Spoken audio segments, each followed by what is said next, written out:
الشعب المصري من يومه كان معروف بذكائه، وان دايما اي بلوى او ازمه بتيجي عليه بيعرف يخرج منها بنكته او موقف كوميدي يضحك عليه يفضل التاريخ حافظه له. زي اللي هحكيه لكم النهارده.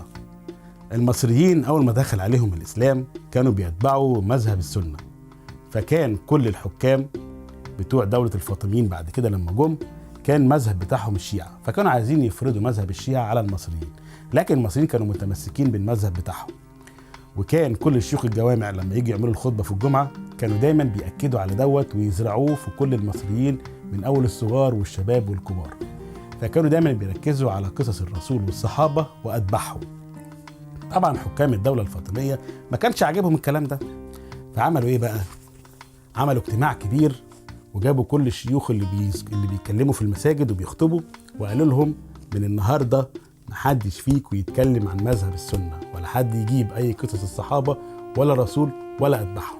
طب هنتكلم في ايه؟ فالحكام قالوا للشيوخ اتكلموا عن الخير وعن الجمال والاخلاق، لكن ابعدوا عن المذاهب خالص. طبعا الشيوخ لما قعدوا كده مع بعض يفكروا قالوا طب احنا كده الدنيا هتضعف والايمان هيضعف والعقيده بتاعت الشباب بتاعتنا هتضعف، وفي نفس الوقت ما نقدرش نقول للشعب المصري ان حكام الدوله الفاطميه منعونا نتكلم في حاجه زي كده. طب نعمل ايه؟ في واحد من الشيوخ كان دماغه حلوه كده، بس هو مش مكتوب اسمه، يعني كان في جامع في القاهره، فكر في فكره جهنميه ازاي يعرف المصريين ان جات لهم اوامر ان ما يتكلموش في المواضيع دي. وقف يوم الجمعه وبعد ما صلى وبدأ الخطبه بتاعته وقال اول كلمه ان المؤمن القوي خير واحب الى الله من المؤمن الضعيف، وقعد يتكلم ان المؤمن ما ينفعش يبقى جبان، وان المؤمن لازم يدافع عن دينه وعقيدته ومذهبه لحد اخر يوم في عمره. وقال لهم هتكلم النهارده معاكم عن موضوع يهم كل المصريين ويهم كل المسلمين. ايه هو الموضوع دوت؟ هكلمكم عن طبق البصاره. يا نهار اسود، طبق بصاره ايه يا عم؟ طبعا الناس اول ما سمعت كده لا استحاله يكون الكلام ده منطقي.